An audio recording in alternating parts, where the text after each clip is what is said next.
Good evening, ladies and gentlemen. I'm Meadsyreplays and welcome back to the channel for some more replays. We have 3 replays for you today, and we're going to start it off with Waterboy in the STB1 on Castilla. Now, he's going to go left. There is 2 mediums on his team, 2 mediums on the enemy team, but they also have a light tank. So if they decide to push, unless there's going to be some heavies come with the Waterboy, which you can see there is one coming. But there is also heavies on his team that have gone to the right side. So at the moment, there's still 2 TDs in spawn. There's 2 heavies to the right, and then there is the 2 mediums and a heavy to the left. However, there is 1 TD on his way. So he's in the STB. The STB is a fantastic tank. It's been buffed. It's got a very, very strong armor profile on the turret, and it really can bounce quite a lot of shots. So the T62A decides to push on forward up a little bit for the Waterboy to get that shot off. The STB has also got nice gun depression, but at the moment he's playing it very risky considering all of these tanks have been spotted, and he does take a shot from the ST1. He is going to get a shot back, 340, nice shot there into the ST1, and again he's still playing it very risky in trying to poke up. There's a lot of tanks around, and if you look at the minimap, the heavy, the AMX-50B, he's now in the enemy spawn, and he gets a nice bounce there from the ST. 1 tank down from the other medium, no, the heavy tank that I don't know where he was. I think he was with the team. So they've got a lot of work to do now, but there is a 50B that is in the spawn, so he's going to be dealing some damage. I mean, I don't think he's going to get too much damage, but at least it's going to take the attention of some tanks. So the E100 rocks in, and he is able to get a shot off on the E100 who's just missed his shot on the other medium tank, and now the E50 has just been absolutely ripped apart. So he's now a 1 shot, so the Waterboy is going to get a shot, but he only manages to track him, and he has to back up now because of that E100 is looking. He's going to use the heat just to get the pen on the bottom plate, and his team is pretty much rocked in now. The heavy that was in spawn is on his way behind these. So he's been to spawn, and now he's on his way a bit closer. That was a nice shot there on the E100. So he hasn't really got many tanks now to try and deal with. He does take care of that E100, and now he has to be a little bit quick because his heavies that were flanking are now being shot by the medium and the light tank and the TD in the back. So he really needs to clear this T62. The T62 is great armor. It has great gun depression. It has great DPM.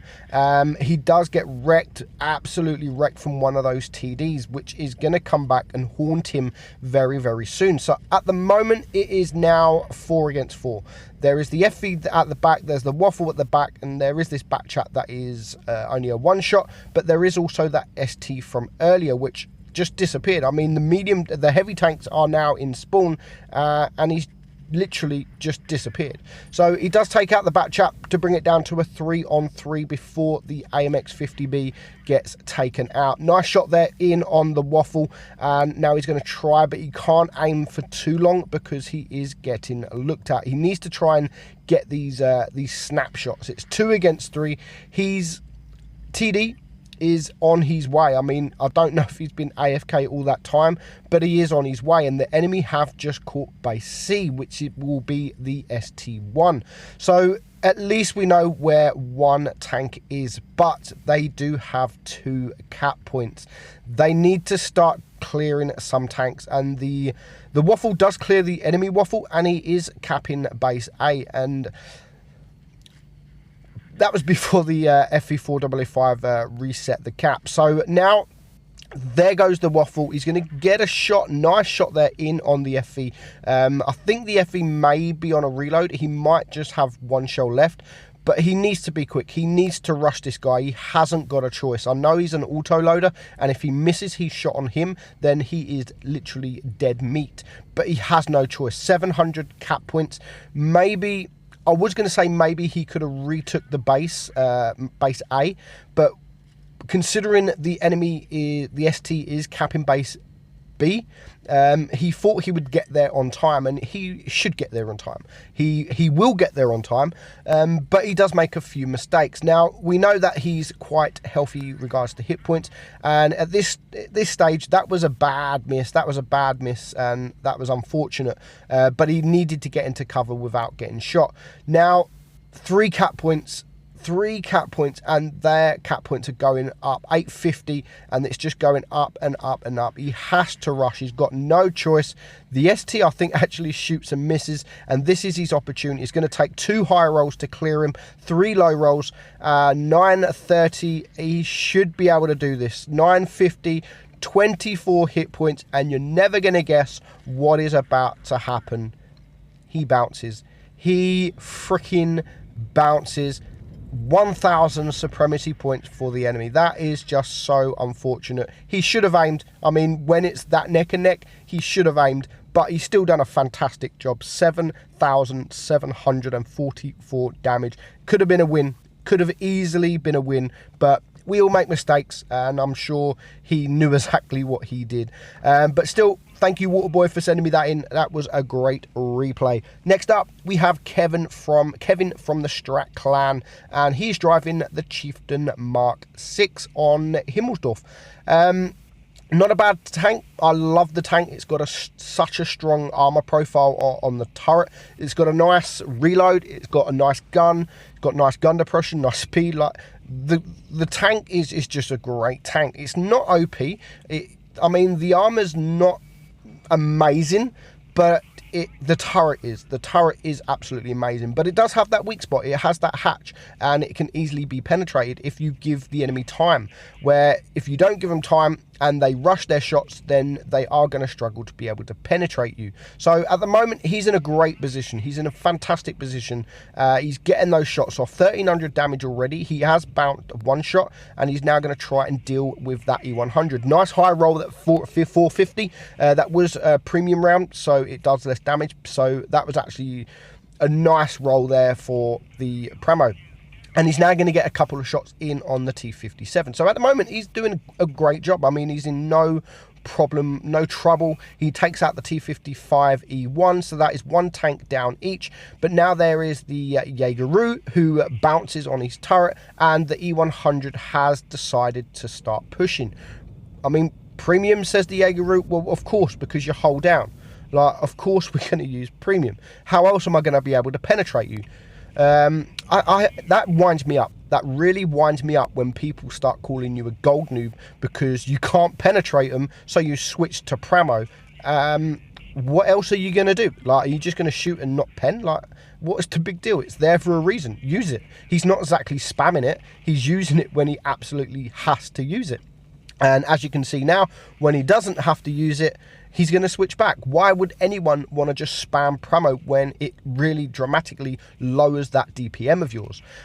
So he's going to get the E100. He does get shot, his first shot from the game, but the E100 is just in the open. He's in the middle of nowhere, and he's in a really, really bad position. And of course, there is the other enemy E100 that is using him as armor. So he's able to hide his hull and just show his turret. So here comes the Jaegeru just to support this E100, but it is a little bit too late, and Kevin manages to take him out for his second kill. 5,800 damage. He now has to deal with this Jaegeru. Again, gets a lovely 800 bounce. Absolutely lovely. 2,800 blocked damage so far, and now he should be able to deal with this Jaegeru with no issues whatsoever. So he is still going to back up, and again he's going to switch to that Pramo just to guarantee the pen on the cheek, and that was a nice shot. Didn't have much to aim at, but he still managed to shoot him and kill him. So 3 kills, 3 against 3, but there's a couple of tanks that is very, very low hit points. He should be able to one-shot this WZ, and he definitely will be able to one-shot the T57 Heavy. Goes for a shot in between the tracks, but he does miss. But now he has the hit points. He can just rush this guy. He does take a shot in return and miss his shot, and the WZ does take out the T-54E1. So he is going to go for the WZ for his 4th kill, now just leaving it a 2-on-2, but his last remaining teammate is full hit points, so they should be able to take this home with no problem at all. The T-57 is only really going to take HE to deal with him, but he is going to use the APCR, and it just leaves this T-54. That is a one-shot. He does miss his shot. He does miss his shot, and I think the T-92 also misses his shot, which is great for Kevin, because he was on 5 kills and he managed to pick up that kill for his 6th kill. 7,100 damage. He gets the Ace Top Gun high caliber, and of course he gets the Paul's medal. Makes some nice credits considering he had to shoot a little bit of pramo. Still makes some nice credits. 1,500 assistant damage along with over 2,000 block damage as well. Next up we have Miko Togo, top tier, blah blah blah, from the Pincer clan, and of course he is driving the Smasher. So Miko, he was going to go left, but you see most of his teammates just started going right. So instead of just going left, we see this so often where someone says left, or they should go left, and no one goes left except for that one person who thinks we should go left, and he sticks his ground. He's like, nope, I said left, I'm going to go left. Whether or not that I'm on my own or not, I don't care. I'm not pulling out. I said left, so we're going to go left. But not Miko. He changed his mind and he went with the team.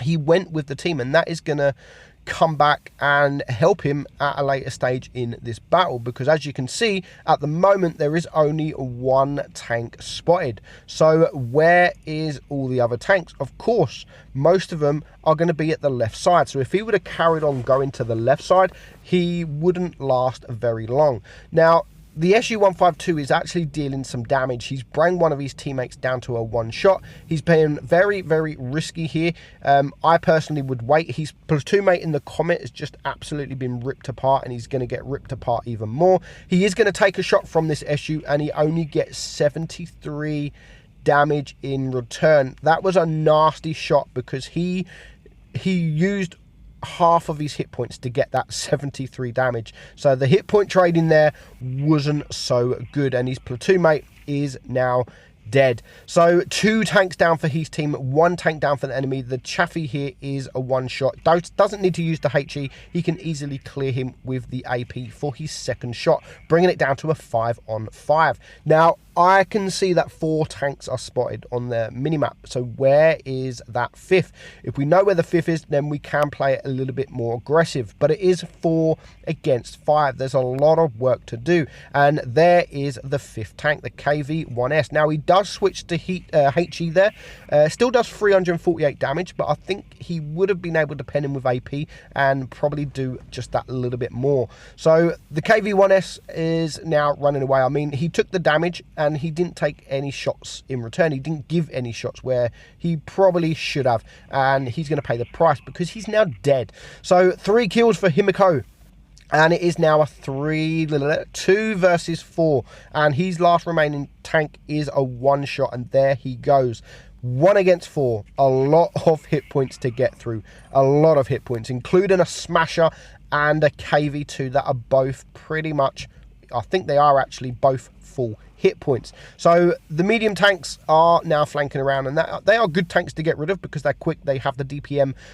He is going to poke round, and he is going to clear the T-43 just before the other T-43 comes and tries to get involved, but he does miss his shot. T-43 is on 472 hit points. I mean, he gets a nice bounce there, so he hasn't really taken any damage in return from these 2 medium tanks. So he's bringing it down to a 1 versus 2. 5 kills. He's on 3,200 damage. He has to be careful of this Smasher. A Smasher and a KV-2 left. Surely it's not possible. I mean, the Smasher right there could HE him and end the game, but he misses his shot. But because of the position he was in, he is unable to get a shot in return. Now, he rushes that shot against the KV-2, which is such a shame because the KV-2 has gone AFK, and that would have just buyed him a little bit more time with I mean, now he has to waste another shot dealing with this KV-2, and while he's doing this, the enemy Smasher should have been coming towards him, but he didn't. So he managed to take out the enemy KV2 without getting shot in return from this smasher. And he does get a shot there. He does get a nice bounce, and it's still full hit points. I mean, this is a smasher. He's full hit points. He has a lot of work to do. Gets a nice shot there. Took literally more than half of his hit points. He is going to get shot in return. Puts him on a 1 shot, and now hopefully he can high roll. He has to high roll. Still 2.5 minutes left on the clock, but he has to high roll, and of course he is going to high roll. 7 kills, 875 block damage, which proved to be important, but he does finish on 5,100 damage. So thank you guys for the replays. I enjoyed watching them. Keep sending me the replays in. Hope you enjoyed it. I'm Meadsy69, and I'll catch you all soon. Bye bye.